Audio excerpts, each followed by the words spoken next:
What is up, guys? Hope you're doing well today. Welcome back to Blue Bloods Football. Personally, I'm surviving. Everything I do, guys, I do for you. Last night, that match was horrendous. I stayed up to watch it and take notes so I could do a proper post-match analysis. All for you, not for me.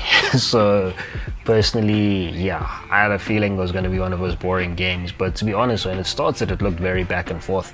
And I thought we were going to get a lot of goals in this game. But as you saw, virtually no one could hit the target, which was just horrendous, mostly on Chelsea's side. And yeah, Liverpool was there for the taking, guys. Liverpool was there for the taking, and we just couldn't take our chances.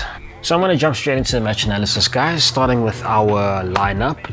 It was Bruno Salto's first match in charge, and I honestly didn't expect him to make anything that different from Potter, seeing as, he's just there to steady the ship, plus he's Potter's assistant. So the three at the back was a given for me, despite what a lot of other YouTubers were saying. We started with Kepa in goal, of course, a three at the back with Cucurella at the left centre-back position, which is my biggest worry. I don't understand why we keep playing him in that position when we don't have backup for him in that position in the Champions League, as Badiashile isn't eligible to play a Champions League. So I don't know why we're constantly playing Cucurella when we should rest him and play Badiashile, who's more than capable of playing that position in my opinion.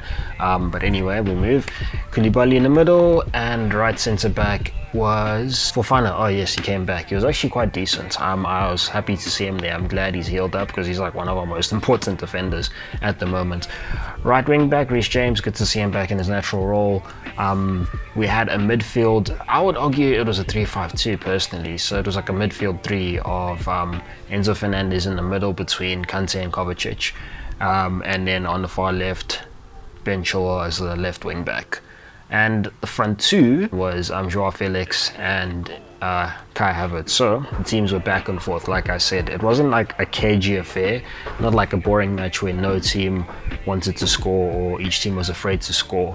It was more of a case of the game was open and therefore the taking for anyone, but the teams were just so amateur that no one could put it in the net. There were moments of brilliance here and there, and times where Chelsea gave me hope. Joao Felix was sublime that game, but he does great work until he gets to the final third or the box, and he either can't finish or he doesn't have a decent enough pass to get it onto someone who's available. Then again, Kai Havertz didn't take any opportunities that came his way. The goal he scored was a handball, even though he still celebrated.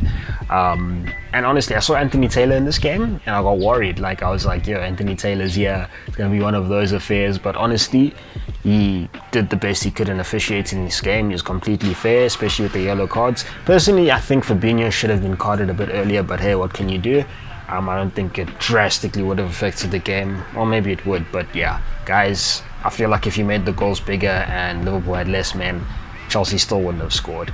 And that's one of the things, like I alluded to in my title, the three things that Chelsea need to fix in this team, or the next manager needs to fix in this team. He's going to have a constant headache coming into this Chelsea team where there are already big holes. The first one, like I mentioned previously, I'm going to start from the least important to the most important. So the third, I think, is the squad size. So every game, there seems to be a thing of who's going to be selected, who's going to start, who's going to even be on the bench. Our squad is so massive that we have no clue with the personnel we're going to start with. I mean, there's been a bit of consistencies, especially with the back three, of course, but it's like, who are we going to put in the midfield and the front three? Okay, the midfield pivot of Enzo and Kovacic has been decent, but outside of that, like Kante has just started his first game now and he played just over 60 minutes, Guess Gallagher is one of those guaranteed subs. Mount has got contract issues. It's like, what's going to happen? Ruben Loftus-Cheek, he hasn't been in the mid in a while now. He's been played at a right wing back, but now he's not in the squad anymore.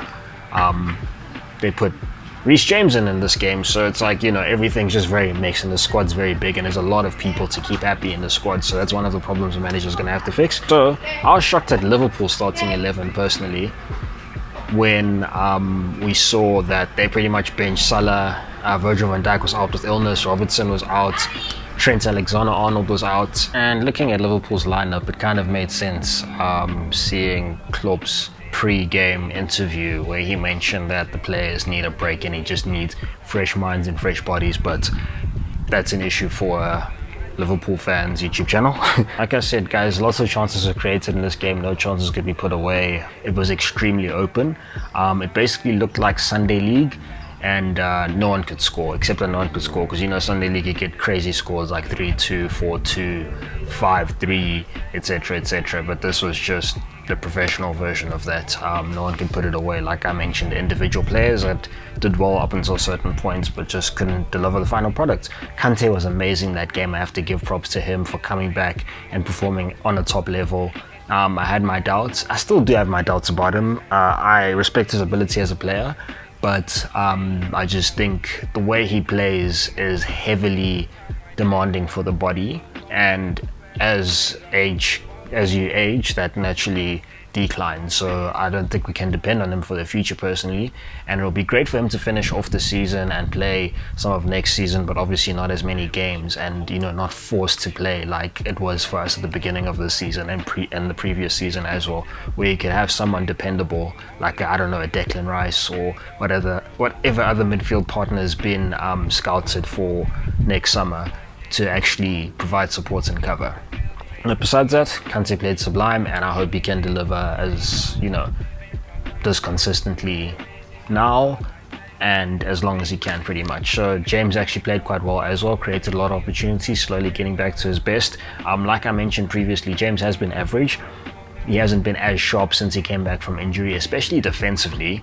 But yeah, I can see he's getting up there slowly, and all he needs is game time. But it's definitely crucial. I cannot emphasize how much it's needed for Malo Gusto to come through next season and just give him that break and let him, you know, play games, not so much week in, week out, especially if we manage to get like Conference League or Europa League next season. But for him to actually be rested when need be, and then brought on for a game where he's nice and fresh and he can deliver at his best capacity defensively and going forward. Salah came on, he couldn't do much. Mudryk came on, couldn't do much as usual. What else? Gallagher, surprise, surprise. I laughed when I saw this guy warming up. I'm like, wow, some things never change. Him coming on to do what we know him to do best, pretty much.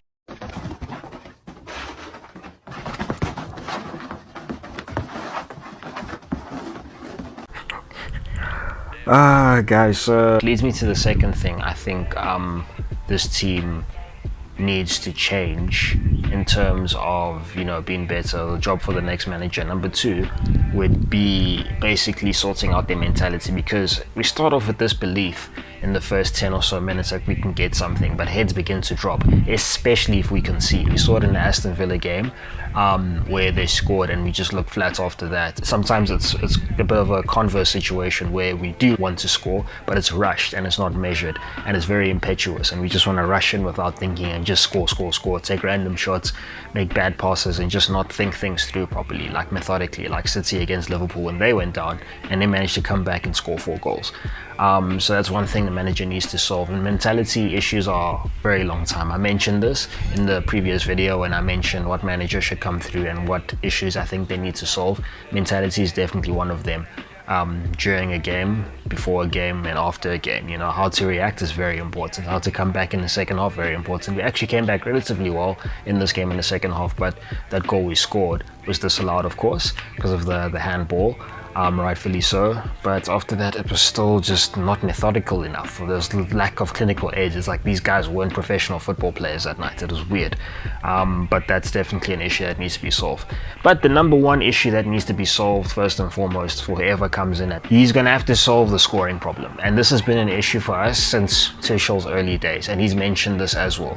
And even when times were going bad, like at the beginning of this season when we still had him, he said we have the same problems because we have the same players. Like, personally, I don't know if it's a personnel problem at all. We've spent so much money on this club, and like commentary was mentioning that, no, we've got so many players but not a number 9, which is true. But at the same time, I just feel like I mentioned in my short, that getting a striker isn't going to magically solve the goal scoring situation, and it's been proven because we've had numerous strikers, about 10 to 15 strikers in the past, that have all been terrible. And you can't tell me it's experimental, because I feel like we've had more striker flops than any other team in the Prem personally, and it's just never solved the issue. I think there are bigger issues to be solved within this team. I think it all starts with mentality, because like I said, cool, we could get CDMs and CAMs and get people to create more opportunities, but opportunities get created and then they just don't get scored, or they don't get created, and we'll just never know. But at the same time, we can change personnel as often as possible, but it's not going to change that much unless we actually change mentality in this team. I feel like genuinely some of these players feel like right before they shoot, they just don't think they can back it. But the way they score, it's like they score and they're shocked at the result. They shoot and it goes in, it's like, oh, you know, I did that kind of thing. It's like, it's not bread and butter for some of these guys, which is a bit of a worry. Yes, I guess that comes with getting a striker, and it would be great to get like a Osimhen or something. But people mustn't be so shocked if he comes to the club and not much changes. Personally, I won't be shocked. So yeah, that's a problem that's been there for the longest time, since Tuchel's early days, and I don't think it's a change in management or personnel that's going to solve it. That's a headache for the next manager to solve, hopefully Nagelsmann. And speaking on the manager front, it seems that breaking news has said that Frank Lampard, guys, could be offered a shock return to take charge of the team until the end of the season. But sources are adamant that that scenario is simply a consideration at this stage from Matt Law. A lot of people in the comments of this statement were basically completely against it, said it didn't make sense or whatever. Personally, I don't think he's that much worse or better than Bruno Salto. Bruno Salto hasn't really shown excellence, especially in the last game so much. I mean, obviously it's one game, but I don't expect that much from him in that regard. But I think that Lampard coming in would actually be great for the team, especially seeing as a lot of the players know him. I just hope there's not bad blood there. But a lot of the youth players know him. He's a young manager.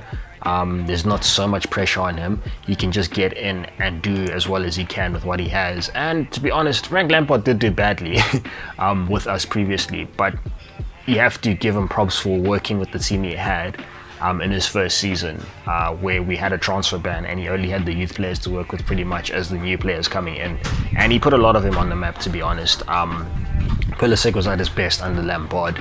Tammy Abraham was at his best under Lampard, and he put him on the map. Mason Mount, same thing. So those players owe a lot to him. So I think he deserves more respect, and I think it would be great for him to come at least until the end of the season. I'm not saying he should be the new coach, but as an interim, I'll definitely have it. I'd have it. Like, come on, guys. In comparison to Bruno, like, it's not the worst thing in the world. So I feel like sometimes Chelsea fans are a bit immature, and they don't really think things through logically. Honestly, I think we're some of the worst football fans on the planet. Like, I love this team, but sometimes our fans, I look at them like, but seriously, guys. So yeah, that's how I feel about that. And as for the manager issue, it seems that, like I said, Nagelsmann's still in the lead to be a candidate as a manager, and recent news reports say that Luis Enrique has flown over to London to have talks with Chelsea, and he's very keen on actually taking the job, which I personally don't want. I don't think he's a terrible manager, but I think he's a very average manager. A lot of people look at his career at Barcelona with MSN and think that that was like, you know, Luis Enrique, you know, he can do that with the Chelsea players. First of all, we don't have players of that talent level. Second of all, it wasn't all, you know, rainbows and sunshine with the MSN team. Like, they did well in that stint, and towards the end of his career and right before Neymar left, they were actually going downhill, if people remember correctly. And after that, it's been average. I think before he was at Celta de Vigo and Roma, he wasn't so great then. Now he's at the Spanish national team, same thing. All possession, no goals. I'm not a fan of his football as well, so great for the experience, but I just don't think it's the direction Chelsea should go in, especially seeing as we want that project. We have all these young players, we have all these youth players, and we want to go forward with that project mentality, and I think Nagelsmann's a perfect fit for that. Luis Enrique is decent, but he's just not that guy, in my opinion. So basically, it seems to be a split between the board. Todd and Vedat Ekbali are basically stating that they want someone more experienced for their job, which I understand from their perspective, but if they want this project to continue as a project in the long-term way that they pictured with Graham Potter, I think Nagelsmann is the ideal candidate for that position, and I've been thinking that for the longest time, even before we got Tuchel. And it seems like Christopher Vivell and the other technical directors are on that wavelength as well, so there's the split. I personally feel that the owners should step back and let the technical directors do their job and handle this kind of work. Besides that, I have nothing else to say, guys.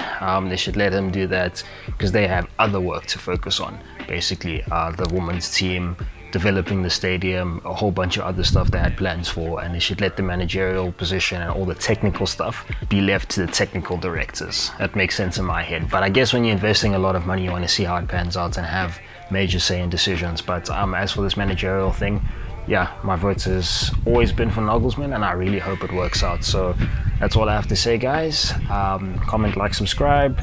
Thank you for watching. Blue Football, signing out.